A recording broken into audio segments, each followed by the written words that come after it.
ay abot kamay na. Ng bansa. Ang gutom ng magsasakang buong araw nagtatanim pero kapos pa rin ang kita. Ang gutom ng pamilyang walang maihain. Ang ugat ng problema, maraming dinadaan ng mga middlemen ang mga ani. Nagmamahal ang pagkain pero lumiliit ang kita ng mga magsasaka habang nahihirapang makabili ang mga pamilya. Ito ang binago ni Pangulong Ferdinand Marcos Jr. Ang presidente natin napakalinaw ng instruction sa amin noon, huwag kami bibili sa mga malalaking kumpanya. Unahin ang mga farmers co-op. Lahat ng mga benepisyaryo ng walang gutom, sa farmers co-op rin tayo humahango. So sir, yung farm niya, doon na kami bumibili. Noong nakaraang linggo, dinayo ng Pangulo ang South Cotabato. Kanyang ininspeksyon ang pagsasanib puwersa ng Department of Agriculture at Department of Social Welfare and Development para tiyaking mula bukid ay diretso na ang ani sa DSWD. Na-conceptualize ng ating Pangulo, mabawasan yung layers, lumaki ang kita for both the farmers and mas baba rin ang gastos for the consumers. Pinakinggan din ng Pangulo ang mga pamilya. Ngayon, mas makakain na talaga kami ng 3 beses sa isang araw. Kanin na. May ulam na sir, may protein na tayo eh. Ganito, hindi na kayo nag-aalala na lalo na kayo, ang dami ninyong pinapakain. Para sa Pangulo, ang food security ay hindi lang programa, kundi pangako na ang tulong ay pangmatagalan. Ang tawag namin, hindi na farm to market. Ang tawag namin dito, farm to table. Dahil tuloy-tuloy, mula sa mga farmer, dire-diretso na sa kanilang hapagkainan. Sa buong bansa, tuloy-tuloy ang trabaho. Isa-isang inaayos ang mga bagay na magpapagaan sa buhay ng mga Pilipino, tulad ng sama-samang pagkilos ng pamahalaan para sa siguradong pagkain sa bawat hapagkainan. Mabigat ng Radyo Pilipinas, Radyo Publiko. Radyo Pilipinas, Radyo Publiko.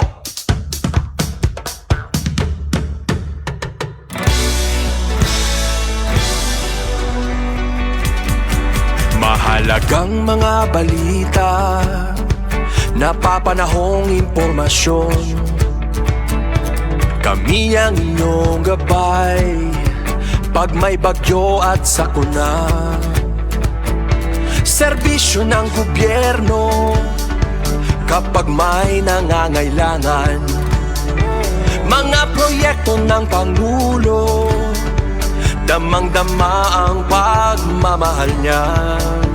Tulay ng mga hinaing, ang problema ng bayan ating lulutasin.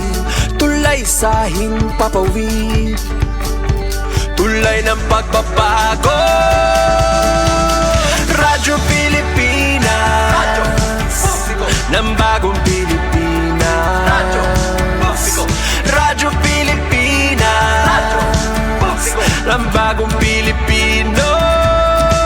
Mga proyekto ng Pangulo, damang-dama ang pagmamahal niya. Radyo Pilipinas, Radyo Publiko, ang boses ng Pangulo.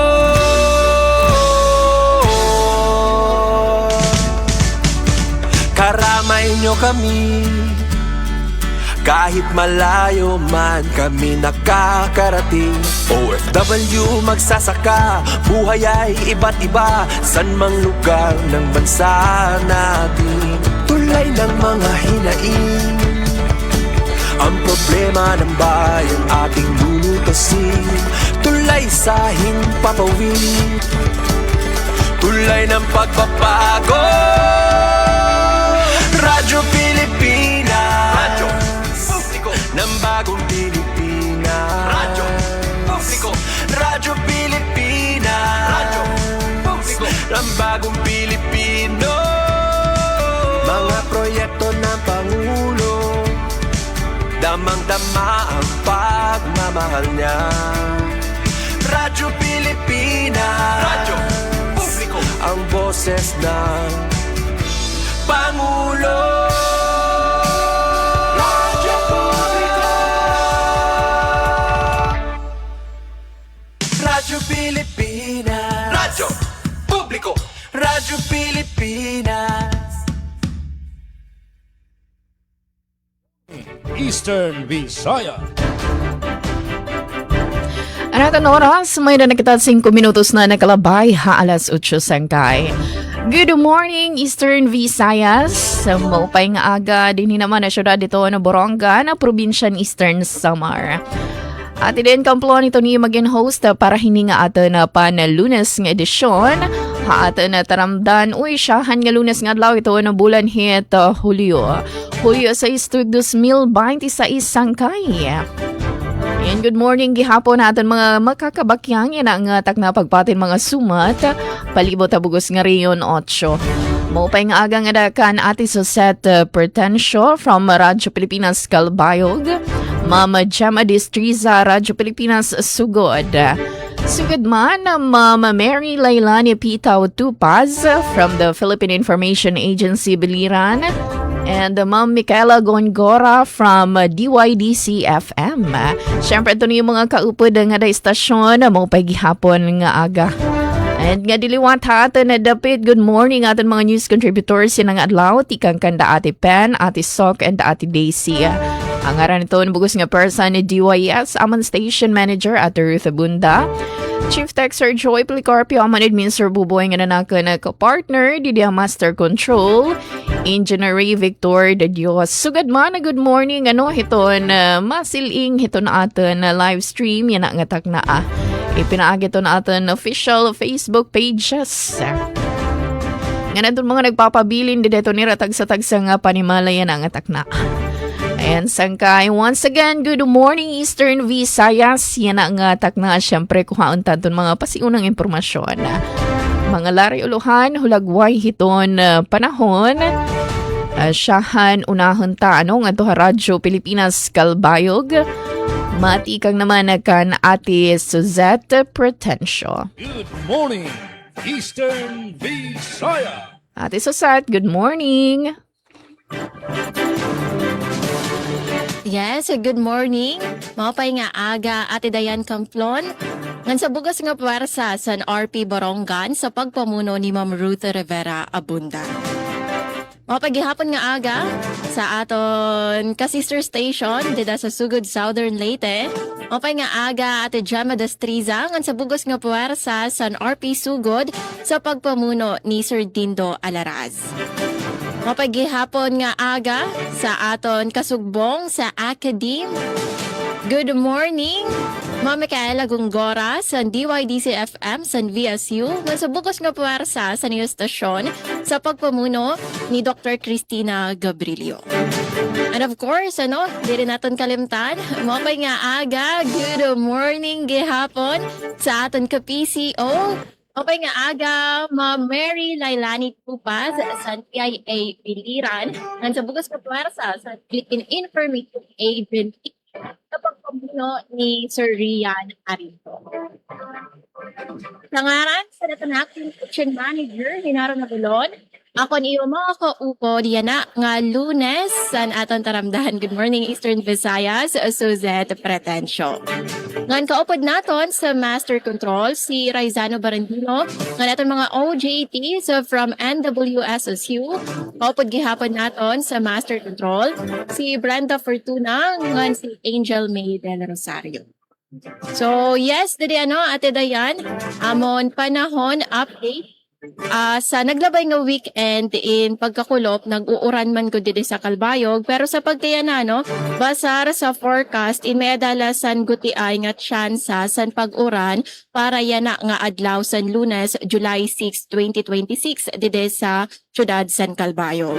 Sa pagkaya amon temperatura, we are at 28 degrees Celsius but it feels like 36 degrees Celsius. So, saya na pagbiyahe man naton dito pa opisina, in medyo nasirak man si Mr. San. So, ini ato nala pagpahinomdom sa aton mga mamaratiyan sa mga empleyado, mga estudyante nga apisar waray kita sa forecast nga hitaas nga rainfall yan nga adlaw san Lunes. Maging Girl Scouts and Boy Scouts gihapon kita mag-prepare sa aton mga pananggasan oran, payong o kapote o mga kalo kay iniman labinan payong magagamitan man naton in case kung umuran man o mag-adlaw la.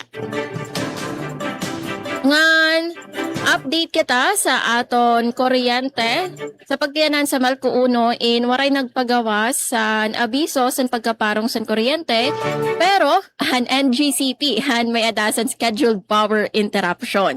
So yan na nga ti arabot Saturday July 11, 2026, mapaparong ang kuryente 30 minutes in between 6:10 a.m. to 7 a.m. Ngan mapaparong utro ang kuryente 30 minutes in between 11 p.m. to 11:59 p.m. So ang mga apektado nga area, mapaparong ang kuryente sa Karaymon Substation, feeder F41 and F42. Ngan mapaparong gihapon ang kuryente sa San Agustin Substation, feeder F31 and F32. So para naman sa atong tubig, ang Calbayog Water Company Incorporated nagpagawa sa nirabago nga report sa water sources status update. So pagkaya na Ate Daisy, Ate Gemma, Mami Kay, Ma'am Lailani, amon nga di mga main water sources sugad na lasan Pasungon Creek, Panas Falls, nga Hamonini River in nagpapadayon nga hamubo ang water level. So mao nga asyanin rason nga nakaka-eksperyensya lagi hapon ang mga concessionaires ng Calbayog Water Company sa low pressure o diri nga ni no water labi na sa mga hitag-as nga mga lugar ano. So apisar nga nagparauran man siguro mao nga nag-wonder ka mo kay nano nga maluya lagi hapon ang abid sa tubig. Ito nan rason ano nga hamubo lagi hapon ang water level sa aton main water sources. Kaya pag-uran man gud didi hindi rin man duro diretso ano. So pa bugso-bugso la. So malaksi nga nahuhuman liwat dayon ang pag-uran mao diri siya enough para magka-overflow ano magtaas ang water level sa aton mga water sources. So mao pagpahinumdom lagi hapon naton kung may ada sa time nga masulog ang abid sa tubig in magsalod na lakita no para may dakita gagamiton sa aton pan-adlaw-adlaw. So anyway, asya aton mga quick update la saan kamutangan dide sa Calbayog. Para sa ating mga nahikay nga balita, adi ating mga top stories of the day. Sustainable tourism ginduduso sa Samar. Samtang 73% sa mga infrastructure projects sa Calbayog para sa tuig 2025 na kumpleto na. 13 nga peace builders sa Northern Samar nakakarawat san ayuda ilarom san iklip. Samtang 16 nga munisipalidad sa Northern Samar gindeklara unstable internal peace and security condition o SIPSC. Ngan FRP Mayor's Cup Season 4 opisyal nang ginabrihan sa Santa Margarita, Samar. Ayaw ka mo pagparong sa niyong mga radyo kay ato nini igdedetalye sa second part sa natong taramdan. Good morning, Eastern Visayas. Damang salamat Ate Suzette Pretensyo hatun mga pasinong impormasyon no pero pareho nga di ano pagkakakulop danay may arapatigdaay nga pag-uran. And sa kain nga ito naman na kita hatun na sister station gihapon from Radyo Pilipinas Sugod. Mama Gemma Distriza, good morning. Morning, ang pagtraktay ng Eastern ceremony sa Visayas. FTDP hearing room sa Maynila. Kasama si Good morning, Justice Samuel Eastern Visayas. Justice Raul Villanueva. Yes, good morning, good morning. Layunin ng Unified Health. And thank you so much. Mura magnahin sapaw na to dire. Oo. Good morning, Miss Dayan. Uy, you look so pretty, no? Human na nag-leave. Na-enjoy and live. Abroad siguro. Nagmami di ay. Yes. Good morning Tab, no? Sa atong mga kauban pa nato diha sa Radyo Pilipinas Calbayog, Miss Suzette Pretensyo. Good morning. And good morning sa atong kauban sa Philippine Information Agency, si Mama Lilani Tupas. Good morning, Ma'am Lan. O good morning kang Miss Mikay Gongora.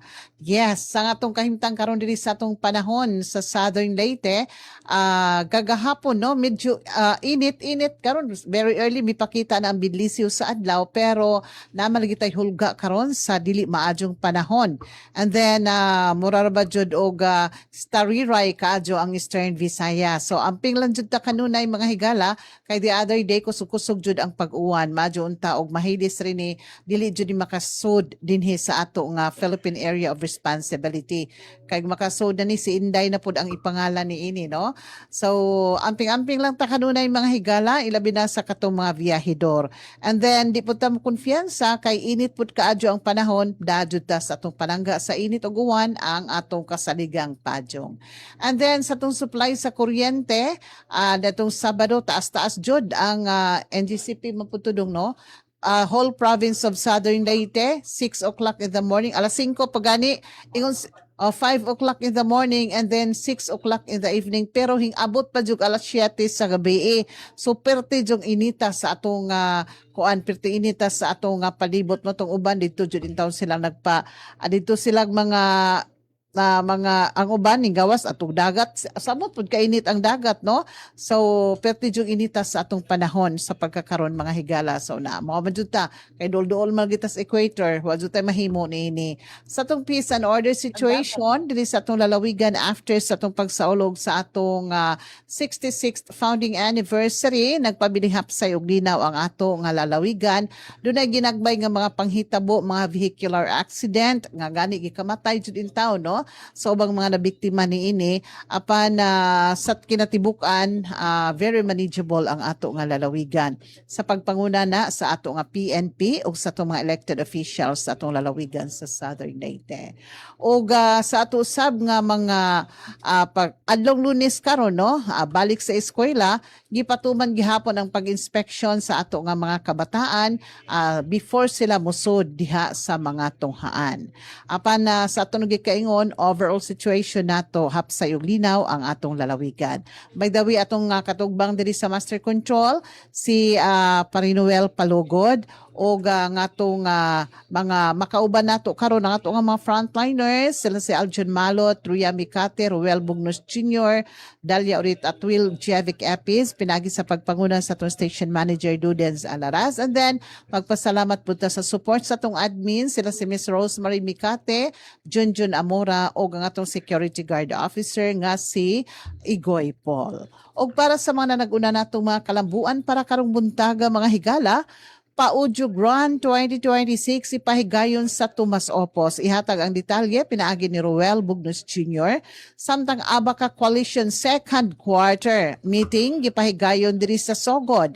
Malampusong product demonstration sa mga produktong gikan sa kamote gipahigayon sa Southern Leyte. At masayran pinaagi ni Jevic Epis o mga informasyon alang sa 2026 BSK election sa Anahawan gipasabot na sa COMELEC. Pinaagi ni Ms. Ruya Mika o LGU Silago giablihan ang aplikasyon alang sa Accredited Community Disaster Volunteer Program. Ihatag ang detalye ni Aljon Malot o ang DPWH First Southern Leyte District Engineering Office nangandam na sa panahon sa ting-uwan. Ihatag ang detalye pinaagi ni Dalia Urit Atwil o atong masayran ang kinatibukan nga informasyon inigbalik dinhi sa atong tulumanon sa atong panag-uban. Good morning, Eastern Visayas. Damang salamat, Ma'am Jama Destriza. Ato na mga pasiunang impormasyon. Nagdara oras 19 minutos na nakalabay, halas 8 na aga.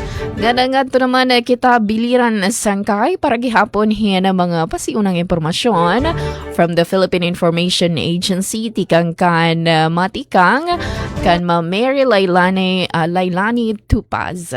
Good morning, Eastern Visayas. Good morning, Ma'am Mary.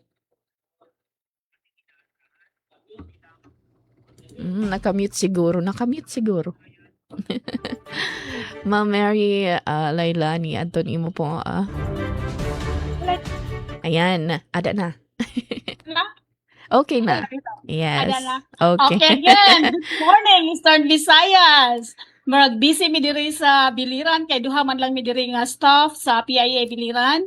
Then ang ako manager si Rodrigo Victoria, ang regular nga mo-attend aning program is ato karon sa LGU Kawayan. Nag-attend siya sa Universal Healthcare Consultative Meeting with DOH ngadto sa LGU Kawayan. Then karon nga buntag sa kahimtang sa panahon no diri sa Biliran is very good siya taliwala sa makaharadlok kuno nga super typhoon Bavi. Marag init mi diri karon sa Biliran. Murag mag-andam sa among payong against sa kainit karong adlaw. Then about sa among kuryente, walay brown out, wala say kuan kay nga fluctuation, okay ra ang kuryente namo diri. Ingon man sa mga ang among internet connection diri, no? Ang among connectivity diri sa internet okay kaayo karon nga adlaw. Anang amo sad nga tubig, walay reklamo sa kawalay supply, daghan man mig tubig diri sa probinsya sa Naval, particularly sa Naval. Daghan mi og tubig diri sa Naval. So mo na siya karon no, ang among kahimtang diri sa Naval Biliran nga okay ang tanan. Sa among pong kahimtang sa peace and order, generally peaceful gyud ang Naval ug ang tibuok probinsya sa Biliran. Then mo rita sa atong balita karon nga dala sa Biliran, no? Balita para i-share namo sa tibuok rehiyon. Ang una namong balita is LGU Kawayan midawat og 800,000 pesos nga grant gikan sa DOST alang sa pagpalambo sa industriya sa Kawayan. Bambuha ang lungsod sa Kawayan modawat og 800 grant gikan sa DST para sa industriya sa bambu. Then, SSS Kasangga Collect Program nagpalapad sa Social Security Coverage sa Biliran. Ang detalye diini inyo nang mabati sa sunod nato nga party sa atong programa. So, mao lang to ang tanan diri sa Naval Biliran o sa tibok probinsya sa Biliran. Good morning, Eastern Visayas. Damang salamat, Ma'am Mary Lailani Tupaz sa doon pasiunang impormasyon. Pareho gihapon yan ang adlaw di City Borongan. Yan ang aga maadlaw, masirak iton adlaw.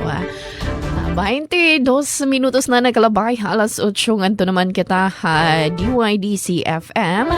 Para gihaponin mga pasiunang impormasyon, matikang naman ka na Ma'am Micaela Gongora. Good morning, Eastern Visayas. Yes, good morning. Happy Monday. Maupay na aga. Iyo dida Borongan, Radio Pilipinas Borongan. And of course, kang Ma'am Dayan Camplon. Maupay na aga gihapon. Radio Pilipinas Calbayog. Pinagi kang Ma'am Suzette. O sa kanatibukang puwersa sa RP Calbayog. O sa mga nagpaminaw nato diha sa Samar, sa mga waray-waray. Yes, maupay na aga. Good morning. Maupay na aga gihapon. O maadyong buntag kang Ma'am Gemma Destrisa. Da sa Radio Pilipinas Sugod. Yun man, maadyong buntag, maing buntag kang Ma'am Mary Lailani Tupaz sa sa PIA, Philippine Information Agency, Biliran. Yes, atong tunghaan Visayas State University sa atong dakbayan sa Baybay Leyte. Good morning, maadyong buntag, maayong buntag, ug happy Monday. Permiro nga Lunes sa bulan sa Hulyo 6 tuig 2026. Sa ngalan sa mong station manager Dr. Cristina Gabrilio, Radio Engineer Sean Villa Gonzalo, kini si Micaela Gongora, ang iyong makauban karong adlaw Lunes. Maghatod kaninyo sa mga balita, updates, kalambuan, gikan sa dakbayan sa Baybay. Alang sa itong mga unang impormasyon, mga higala, maguna kita sa update sa itong panahon. So, diri sa dakbayan sa Baybay, particularly diri sa VSU, dili gyud ingon kainit ang ato na sinating nga panahon. Apan walay pagulan, dili pud ingon nga manag-umon mga higala, no? So, dili lang gyud ingon ka sirak ang atong haring adlaw sa karon inarong mga orasa. So kini nunot pud ni sa gipagawas nga weather forecast sa Pag-asa ganing alas 5 no ning adlaw Hulyo 6 nga atong panahon karon ana sa partly cloudy skies to at times cloudy with the rain showers or thunderstorm. Ana sa 25 degrees Celsius to 31 ang atong temperatura nga masinati karong adlaw mga higala. Sa lain pa nga mahinungdanong pahibalo, so ang atong Baybay City Information Office nagpahibalo nga aduna lamay priority number ang dawaton o accommodate sa National ID Registration Team karong maabot nga Hulyo 11, 18 ug 25 mga adlawng Sabado ka na mga higala sa bulan sa Hulyo ning tuiga dito sa may Baybay City Hall. Busa kung wala kay priority number, wala ka naka-secure o priority number gikan sa Baybay City Information Office, ayaw na lang gajud pag-add to sa City Information Office sa Baybay City Hall. Sa naaso yung mga date no, July 11, 18, and 25, aron dili mausik ang imong kahago o pamasahe kaya dili gayo di-accommodate ang walay priority number atol ni ining maong National ID Registration mga higala. Ang maong aktibidad pagasugdan alas 8:30 sa buntag nga mahuman ang ma-accommodate nila no ang 70 ka mga tawo nga adunay priority numbers. So mamahimong magpaabot na lang sa sunod nga schedule sa National ID nga i-post sa Baybay City Information Office o sa Baybay City Updates sa mga wala nakakuha og priority number mga higala.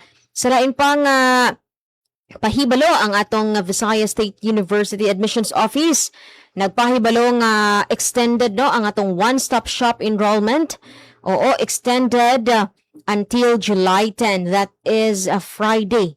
Para ang mga pre-enrolled qualifiers matagan og opportunity to complete sa ilahang enrollment process. So previously July 9 raon ta ni apan gi-extend og 1 day to July 10 para makapa-enroll pa no ang mga pre-enrolled qualifiers. Ang atong University Health Service nagpasabot usab nga di ba na move man ang original schedule sa freshman medical examination from July 6 to July 7 to 8 og nunot ni ana na move usab ang medical examination sa graduate school. Ang bag-o nga schedule on July 9, 10, and July 13 to 17 mga higala.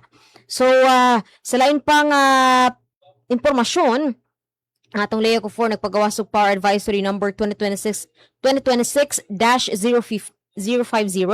Adunay pahigayon nga pole relocation ugba pohon Hulyo 7 adlaw Martes didto sa may barangay Hinabay, Kabulisan, Caminto de los Santos, Inupacan, barangay Mahilom, Hindang. So 9 a.m. to 4:30 p.m. So 7.5 hours kining ipahigayon mga higala nga pole relocation.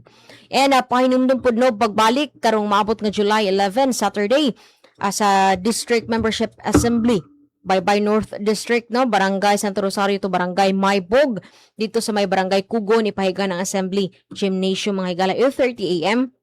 Adunay pahigayon nga raffle adunay ipaabot ng mga raffle prizes sa first 200 man siguro ni nga makaparehistro o adunay nagadaiyang papremyo. And mga higala sa peace and order naman so far ang atong dakbayan sa Baybay generally peaceful no, and ang atong kapulisan padayon sa pagpahigayon og mga nakadaiyang measures para malikayan ang mga krimen sama niining pagpahigayon og Oplan Bandilyo against illegal drug use no og uban pa nga mga napahigayon usab sila og pulong-pulong og mga awareness no kabahin sa nakadaiyang balaod og unsa pa na diha mahinungdaong impormasyon para mapalig-on pa ang community vigilance, promote safety awareness and ma-intensify ang law enforcement operations. Kini pinaagi sa Enhanced Managing Police Operations mga higala. And in case adunay mga reports, inquiries, police assistance, mamahimong bisitahon ang Baybay City Police Station sa may Barangay Gaas. Ang hotline number is 0998-598-6486 o aduna po tayo pinakaduol diri nga police station diri sa VSU mga higala. Og mo kana ang atong mga pasiw ng impormasyon lang sa atong mga balita nga nakalap karong adlaw nga Lunes, Hulyo 6 mga higala. Yes, mga researchers sa VSU nagpagawas og pagtuon sa mga hinungdan sa ASF outbreak sa Leyte. Courtesy visit sa Baybay City alang sa Doctor of Medicine program gipahigayon sa VSU. At ang iyang dugang detalye ni ini sa second half nitong tulumanon. Good morning Eastern Visayas. Good morning Eastern.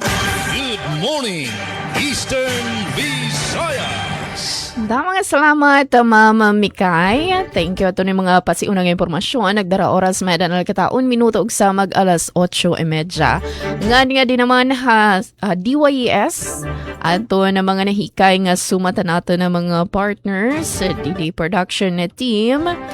Fivox nagpahinomdomhan kamahinungdanon han pag-andam kontra linog tsunami ha Eastern Samar.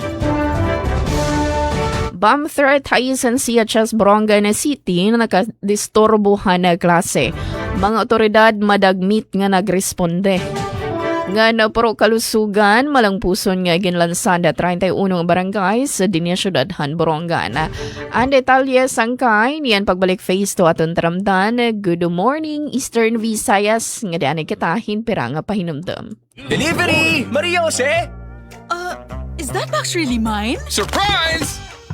Why are you inside the box? There's nothing I won't do for you. Just like Pag-ibig Fund Multi-Purpose Loan. The loan for your business, tuition, personal needs, and more. Borrow up to 90% of your savings. No processing fee and get fast approval. So you should Apply now for the Pag-ibig Fund MPL via Virtual Pag-ibig! Pag-ibig Fund, solid ka ban!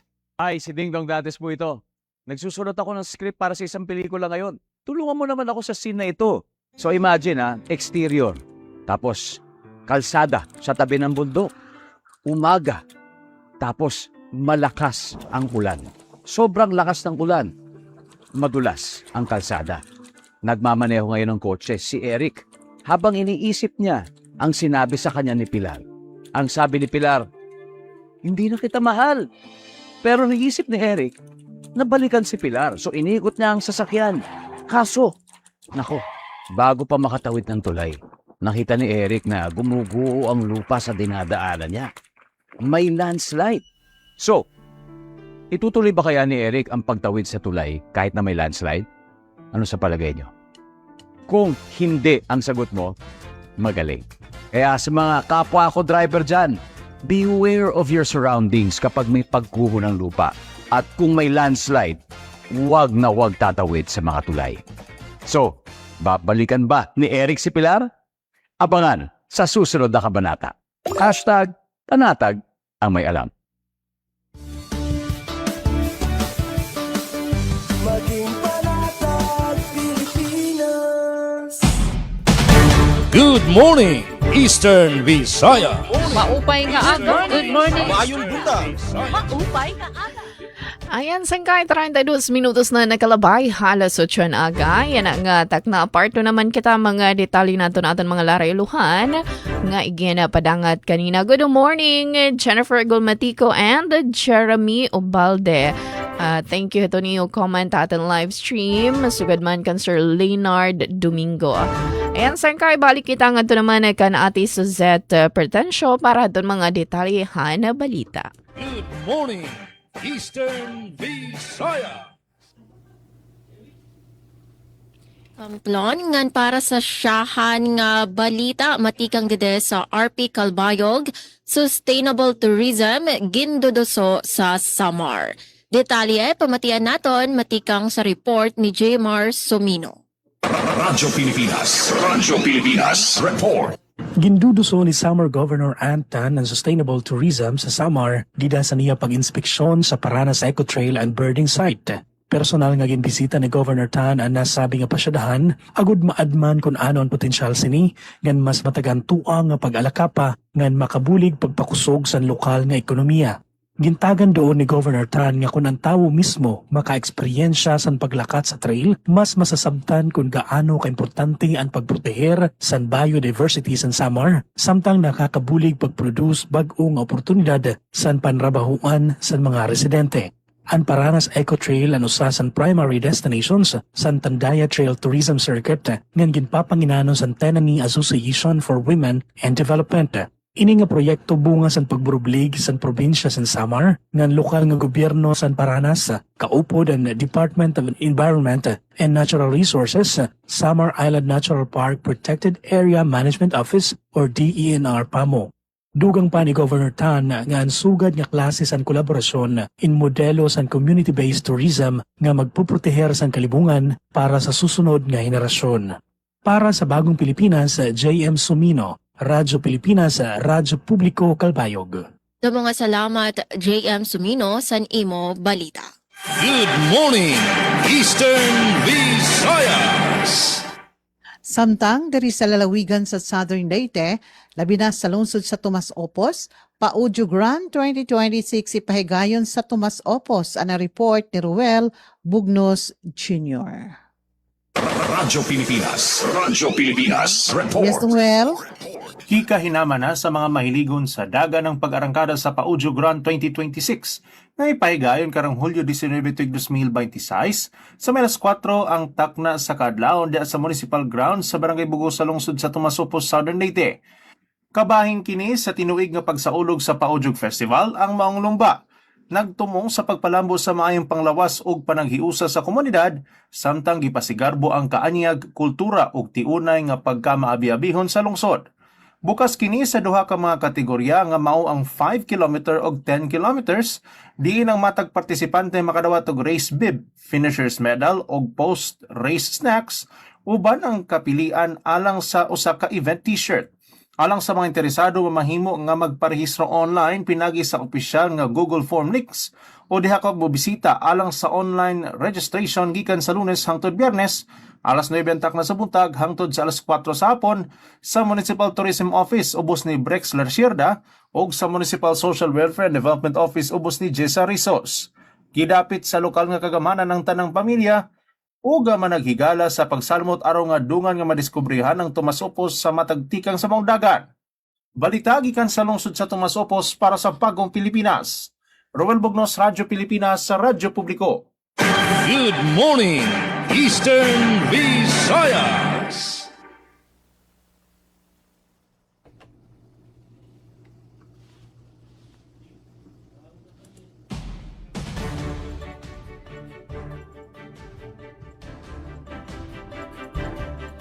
Yes, Ma'am Lailani.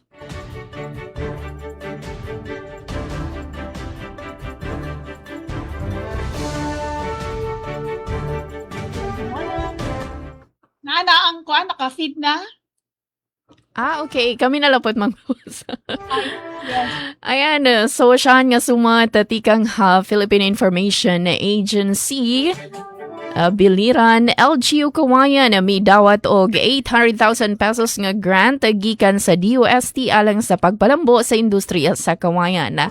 Ang detalye matikang kan Sir Rodrigo Victoria. Radyo Pilipinas, report. Midawat ang local government unit o LGU sa Kawayan biliran og 800,000 ka pesos nga grant gikan sa Department of Science and Technology o DOST biliran alang sa proyekto sa pagpalambo sa industriya sa Kawayan. Gipahigayon ang formal nga turnover sa pondo atol sa Fund Turnover Ceremony ug Orientation on Bamboo Industry for Sustainable Enterprise Development and Disaster Resilience sa Mayor's Conference Room sa Municipal Building nitong Hulyo 2. Matod ni DOST Biliran Provincial Director Romeo Dignos, dili lamang pundo ang ilang gihatag kundi padayon usab ang technical nga suporta aron masiguro ang malampusong implementasyon sa proyekto. Samtang gipadayag ni Vice Mayor Jake Espina nga dakong bahin sa grant igayon sa pagtukod sa saka solar-powered bamboo waiting shed nga magamit sa DOST Octagonal Geotechnology. Kini ang ikaduhang istruktura sa nasod nga mogamit ining isip nga teknolohiya sunod sa saka nahimutang sa Lawag City. Gawas ni ini bahin usab sa pundo ang igahin alang sa bamboo propagation training aron matudloan ang mga mag-uuma sa husto nga pagtanong pag-atiman pagpadaghan og voluntarong pag-ani sa Kawayan, ang pagbansay, pagadumalaan sa Philippine Bamboo Foundation Incorporated ug mga TISDA accredited trainers. Dugang pa ni Vice Mayor Espina gikan sa original nga 200,000 ka pesos nga counterpart fund sa LGU gipataas kini ni Mayor Rodolfo Espina ngadto sa 300,000 ka pesos aron mas mapalig-on ang implementasyon sa proyekto. Sa laing bahin gipahibalo usab sa mayor nga andam ang Department of Agriculture sa pagpundo sa pagtukod og mga bagong irrigation canal alang sa tulo ka Farmers Irrigators Association sa lungsod. Basta mahatag sa LGU ang gikinahanglang 15% counterpart fund nga giingong naaprubahan na. Ang proyekto mulungtad gikan sa Hunyo tuig 2026 hangtod sa Mayo tuig 2027 ug nagtinguha nga makatukod og bamboo waiting shed ug bamboo propagation shed. Makahatag og pagbansay sa kapin sa 30 ka mga lumulupyo, makapalig-on sa kapasidad sa LGU ug komunidad, ug makahimo og mas lig-on nga lokal nga palisiya alang sa pagpalambo sa industriya sa kawayan. Good morning, Eastern Visayas. Sa lain pang balita, mga researchers sa VSU nagpagawas ug pagtuon sa mga hinungdan sa ASF outbreak sa Leyte. Ano ang detalye sa report ni Glody Kayunda. Nagpagawas o bagong pagtuon ang mga researchers sa Visayas.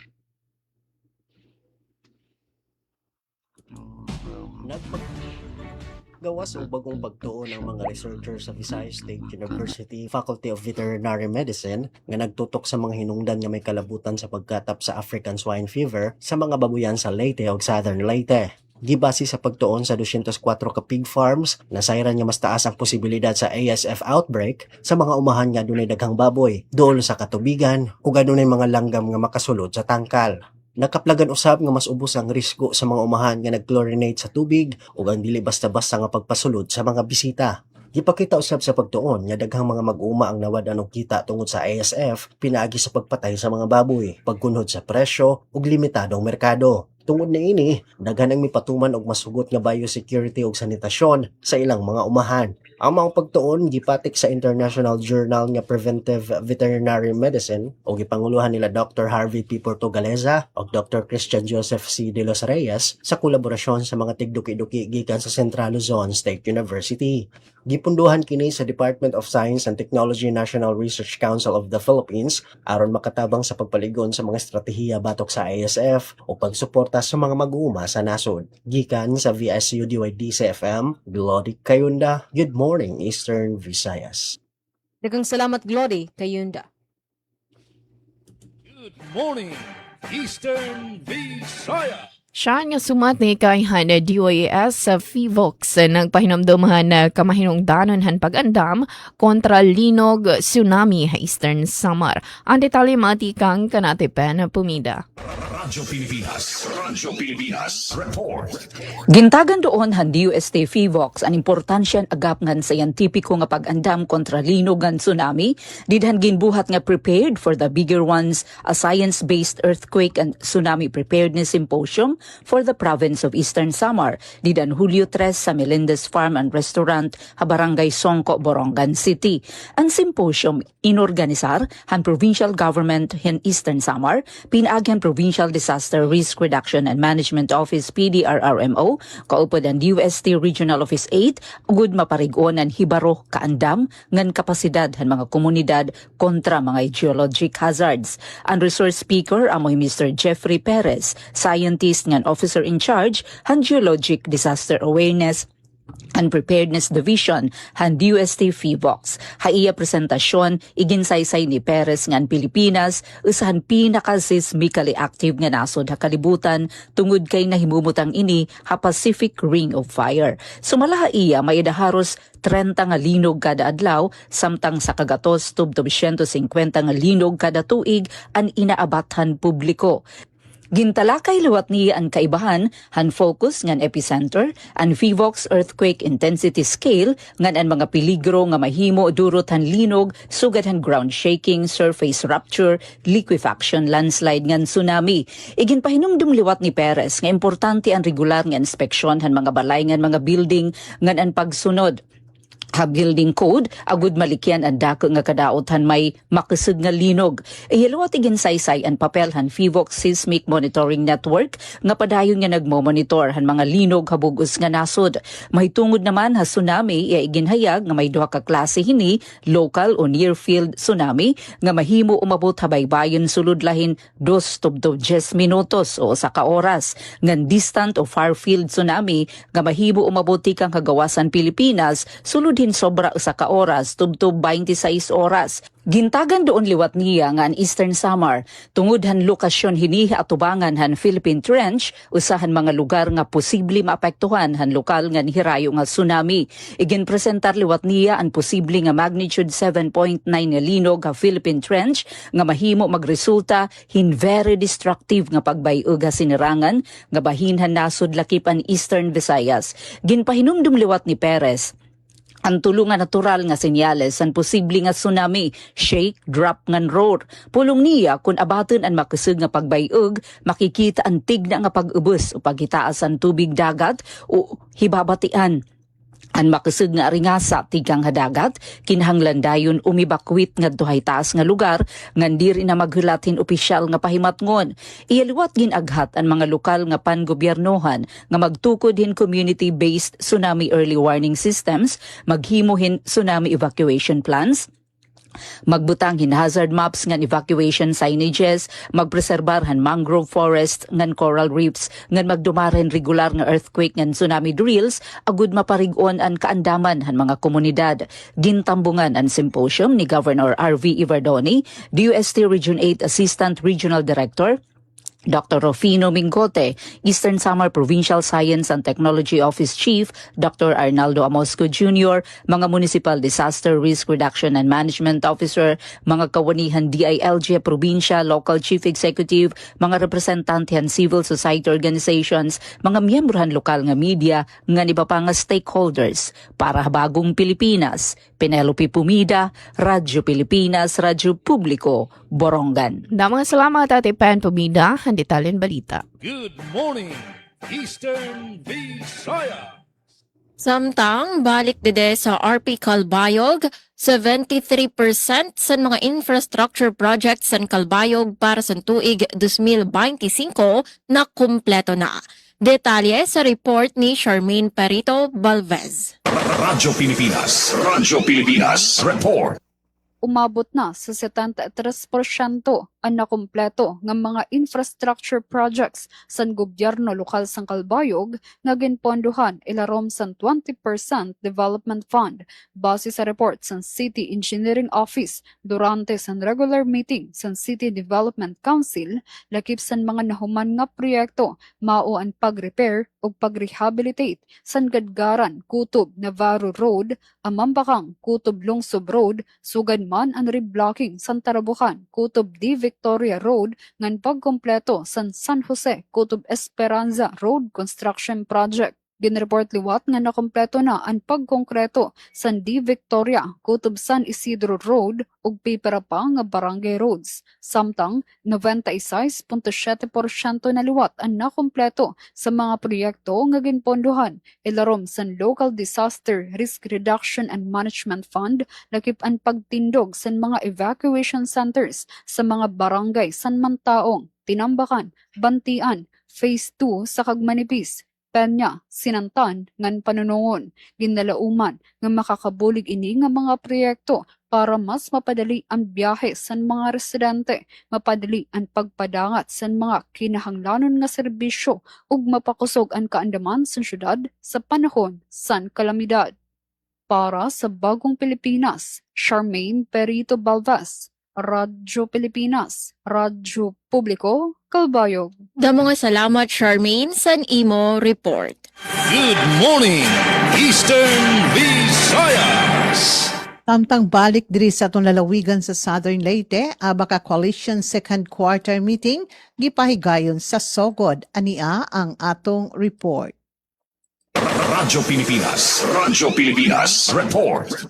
Malapusong gipahigayon sa local government unit sa Sogod ang Abaca Coalition second quarter meeting dito sa Municipal Conference Hall ning lungsod sa Sogod diin nagtigom ang mga representante gikan sa Department of Agriculture, Philippine Fiber Industry Development Authority (CONPHIL-FIDA), Eastern Visayas, National Abaca Research Center, mga state universities and colleges, local government units ug mga kaabag sa industriya aron mapaligon ang industriya sa abaka ug uban pang fibers sa Tibok Eastern Visayas. Gipanguluhan ang naasuyng tigom ni Regional Executive Director Joseph Salas sa DA Philfida Eastern Visayas o gitutukan sa panagtigom ang pagpaligon sa pagtinabangay sa tanang mga kabahin sa industriya pinaagi sa paghisgot sa mga prioridad nga programa, pagpaambit sa technical nga kahibalo, pagpalambo sa malungtarong produksyon sa abaka ug mga pamaagi aron mapauswag ang kompetensya sa merkado. Sa iyang mensahe sa pag-abiba o ingon man pag-abi-abi sa Sangguniang Bayan, pinagi ni Honorable SB member Rofo Olo, chairperson sa Committee on Agriculture and Fisheries, ang tanang mga delegado o gipasiugda ang kamenungdanon sa iniusang pagpaningkamot sa pagpalambo sa industriya sa abaka. Samtang gipadayag usab ni Vice Mayor Attorney Jose Remel Gulo ang padadyon nga suporta sa munisipyo sa Sogod sa mga programa o inisyatiba nga magpaligon sa kapasidad sa mga mag-uuma sa abaka ug nagpasiugda sa malungtarong kalambuan sa agrikultura. Ang malampusong panagtigom nagpakita sa ligon nga panagiusa sa mga miyembro sa koalisyon sa pagduso sa kabaguhan, pagpaligon sa panagtambayayong, tali sa mga institusyon ug pagtukod sa usa ka mas ligon ug mas kompetitibo o competence na industriya sa abaka sa Philippines alang sa kaadyuhan sa komunidad sa mga mag-uuma sa Tibok Eastern Visayas. Balita gikan sa lungsod sa Sogod para sa Bagong Pilipinas, Gemma Destriza, Radyo Pilipinas, Radyo Publiko.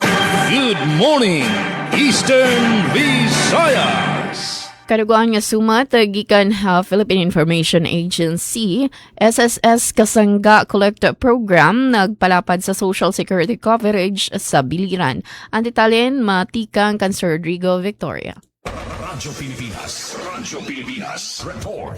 Nagpadayon ang Social Security System o SSS sa pagpaligon sa Social Security coverage sa mga empleyado sa gobyerno pinagi sa Kasangga Collect Program. Human opisyal nga mipirma og Memorandum of Agreement o MOA ang Department of Agrarian Reform Provincial Office o DARPO Biliran ug ang local government unit sa Almeria natong Hulyo 1. Ang Kasangga Collect Program nagtumong sa paghatag og mas epesyente ug kasaligan nga sistema sa pagkolekta ug pag-remit sa SSS contributions aron masiguro nga ang mga empleyado ilabi na ang mga contract service o COS o job order o GO personnel adunay husto nga social security coverage o makaangkon sa mga benepisyo nga gitanyag sa SSS. Sa DARPO Biliran ang kasabutan gipirmahan sa Provincial Agrarian Reform Officer 2 Tilma in Alba uban mga opisyal sa ahensya. Sa bahin sa SSS gipanguluhan ang delegasyon ni Vice President Attorney Porfirio A. Salidaga Jr. Kauban sila Branch Head Gregorio Isbarosa ug Acting Branch Head Jimar R. Hamandron. Sa iyang mensahe gipadayag ni Alba ang iyang pagpasalamat sa SSS sa paghatod sa Kasangga Collect Program ngadto sa DAR Biliran nga iyang giingong dakong tabang aron mapaligon ang social protection sa mga empleyado labi na ang mga COS o GO personnel. Samtang ipasabot ni Salidagang ang programa usa ka lakang aron mapadali ang pag-remit sa kontribusyon o mapalapad ang pag-access sa mga benepisyo sa SSS. Matod pa niya ang maong inisyatibo nagpakita sa padayon nga paningkamot sa SSS sa paghatag og dugang nga seguridad ug proteksyon sa mga mamumuo pinaagi sa epektibong panagtambayayong sa mga ahensya sa gobyerno ug lokal nga panggamhanan. Sa samang adlaw may pirmang usab og MOA ang LGU Almeria ug ang SSS alang sa implementasyon sa Kasangga Collect Program. Gipangaluhan ang seremonya ni Municipal Mayor Maria Bisali uban sa mga opisyal sa SSS ug sa lokal nga panggamhanan. Pinagi sa mga kasabutan, gilauman nga mas kapaligon ang pag-remit sa SSS contributions sa mga kwalipikadong empleyado sa LGU Almeria o mas palapad pa ang social security coverage sa lungsod. Nagpabilin nga prioridad sa SSS ang pagpaligon sa mga panagtambayayong uban sa mga ahensya sa gobyerno aron mas daghang mga mamumuo og makabenepisyo sa social security protection o mga serbisyo nga gitanyag sa ahensya. Mga salamat Sir Rodrigo Victoria, ang detalyan balita. Good morning, Eastern Visayas.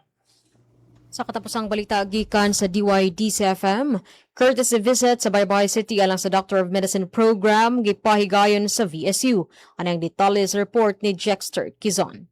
Malampusong gipaygayon sa Visayas State University kun VSU ang formal nga pagpahibalo sa pag-aprobar sa Commission on Higher Education kon CHED sa Doctor of Medicine program atol sa gihimong courtesy visit sa Universidad sa Baybay City Hall ni atong Hulyo 2 ning kasamtangang tuig. Gitambungan ang maong panagtigom ni VSU President Dr. Pros Ivy G. Yepes uban sa mga miyembro sa College of Medicine, BCICH Chief Dr. Christine Valdevia ug OIC City Health Officer Dr. Jerome Profetana diin ilang gipahibalo sa lokal nga panggamanan sa Dakbayan sa Baybay ang opisyal nga pag-aprobar sa programa. Lakip sa mga gisgutan sa maong panagtigom mao ang posibilidad sa paghatag og scholarship sa local government unit kun LGU alang sa mga baybayanong nagtinguha nga mahimong doktor pinaagi sa College of Medicine program sa VSU. Gisgutan usab sa delegasyon ang posibleng pagpalig-on sa kolaborasyon tali sa klinikal nga pagbansay sa mga estudyante pinaagi sa mga lokal nga pasilidad sa panglawas, lakip na ang mga barangay health center, mga programa nga gisuportahan sa Department of Health kon DOH,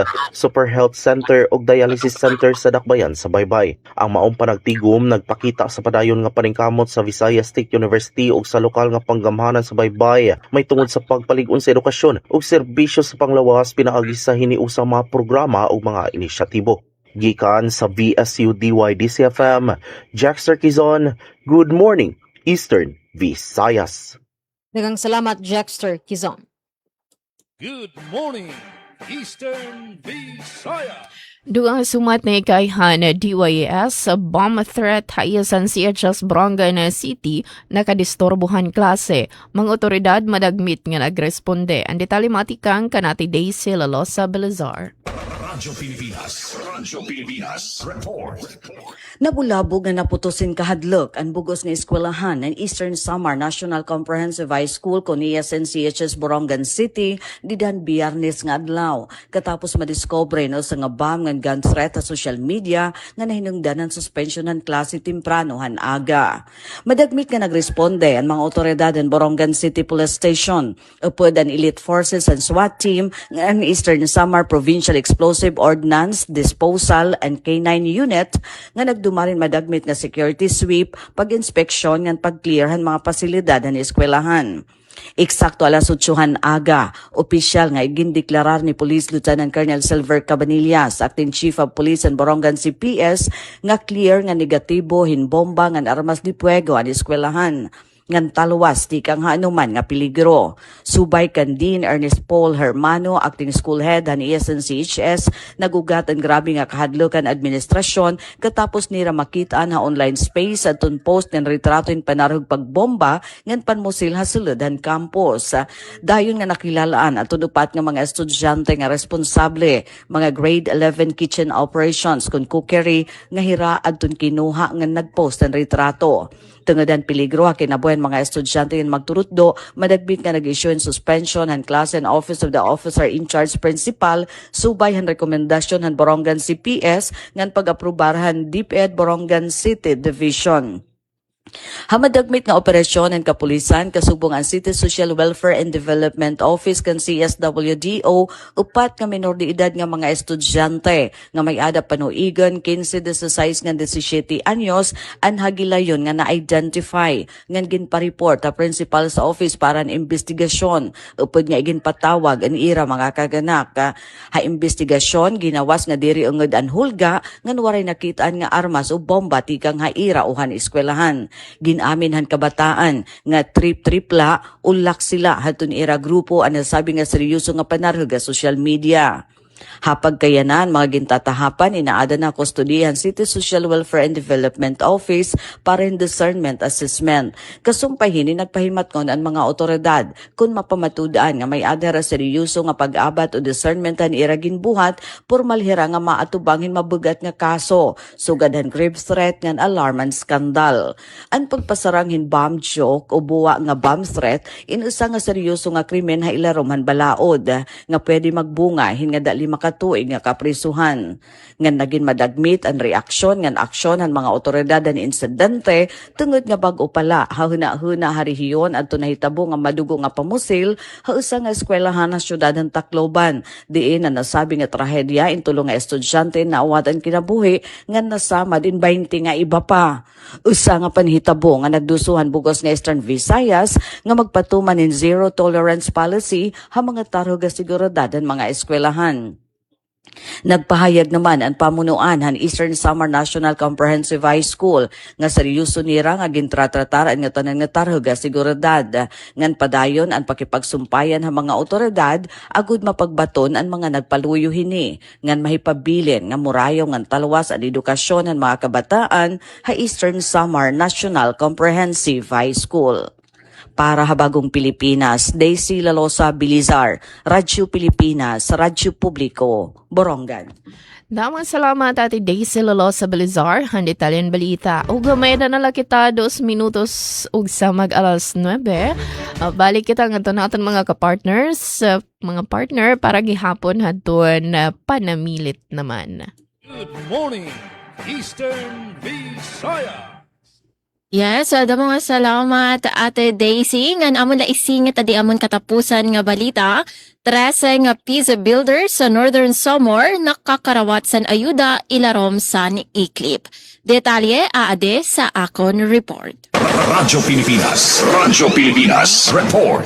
13 nga peace builders sa Northern Samar ang nakakarawat san ayuda tikang sa gobyerno ilarom sa Enhanced Comprehensive Local Integration Program o ECLIP. Sadto naglabay nga semana 11 sa era ang nakakarawat san tig 65,000 pesos nga ayuda, lakip and 50,000 pesos nga livelihood assistance, ngan 15,000 pesos nga immediate assistance. Samtang duha pa nga peace builders ang nakakarawat san kapareho nga bulig kadungan san ceremonial declaration san stable internal peace and security condition para sa mga bungtos san First District sa Northern Samar. Ginpangunahan ang distribusyon ni DILG Provincial Director Geraldine Makilabit, Governor Haris Ungchuan, 803rd Brigade Commander Brigadier General Carmelito Pangatungan, ngan Provincial Social Welfare and Development Officer Jenny Darish. Sumalakan Governor Ungchuan, tumong sa programa nga buligan ang peace builders nga makagtikang utro, magkamayada pang inabuhi, ngan magtinabuhi nga produktibo ngan malinawon sa era komunidad.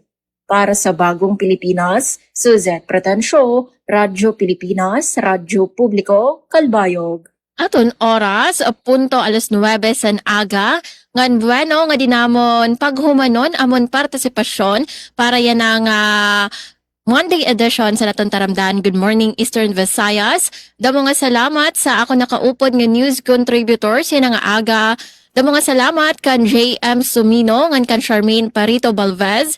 Ngan damo gihapon nga salamat sa ato nakaupod sa Master Control. Damo nga salamat kan Raizano Barandino ngan sa aton OJT sa NWSSU, Brenda Fortuna ngan Angel May Del Rosario. Sa ngaran sa naton acting station manager Hinaro Navelon, ako otro ini si Suzette Pretensio, iyo nakaupod sa Monday edition sa naton taramdan. Good morning, Eastern Visayas. Sa ngalan sab sa atong mga kaubanan diri sa atong lalawigan sa Southern Leyte sa atong Radyo Pilipinas Sogod, atong katubang sa Master Control si Noel Palugod pinagi sa pagpanguna sa atong station manager Dudens Alaras. Pasalamat sabta sa support sa atong admin staff sila si Miss Rosemary Mikati, Junjun Amora, and of course si Igoy Paul sa atong mga frontliners. Sila si Aljon Malot, Miss Ria Mikate, Roel Bugnos Jr., Dalia Orit Atuil ug Chevy Kanigihapon ninyong higalag-alagad sa kahanginan Chema Distriza. Magpasalamat sa itong Monday edition sa itong Tulmanon. Good morning, Eastern Visayas. And yes, Ma'am Mary Lailani po. Ala pa. Okay. Tangalan sa Philippine Information Agency, sa among Regional Director kang Sir Rian Arento, sa akong Manager kang Rodrigo Victoria, ako sila ni Pitaw Tupas. Mo pasalamat sa atong mga kaubanan din ha sa RP Sugod kang Ma'am Gemma Distresa, sa RP Calbayog kang Ma'am Suzette Pretensio, sa RP Borongan kang Ma'am Dayan Camplon, sa VSU Baybay kang mga Micaela Gongora ug sa atong tanan nga mga news correspondents, daghan kayong salamat ug ilabi na pud sa atong mga suking tigpaminaw, daghan kayong salamat ug may buntag ka natong tanan. Good morning, Eastern Visayas. Yes, din nasab natapos ang partisipasyon ng atong CBN sa alang sa among station manager Dr. Cristina Gabrilio, radio engineer Sean Villa Gonzalo, kini si Micaela Gongora, ug ako nakauban kiniha ang atong mga news contributors Glory Cayundan, Jexter Quizon, din ang atong tulumanon. Good morning Eastern Visayas. Good morning, Eastern Visayas. Yan, sugod man nga di DYES. Thank you aton news contributors, Ate Pen and Ate Daisy, aton mga kapartner, mga nakabakyang nga pagpatin mga sumat. Dama-dama nga salamat, Ma'am Ate Suzette Pertensio, Ma'am Mary Lailani Tupas, Ma'am Gemma Destriza, and Ma'am Micaela Gongora. Ate din kamplon ito niyo naging host para hininga aton panlunes nga edisyon. Din hilatan taramdan. Good morning, Eastern Visayas. Morning, Eastern Visayas. Ito ang Presidential Broadcast Service. Radyo Pilipinas. Radyo Publiko Ng bagong Pilipinas para sa bagong Pilipino. Naghahatid ng mahahalagang balita at impormasyon. Nag-uugnay ng pamahalaan sa sambayanan. Tulay sa himpapawid ng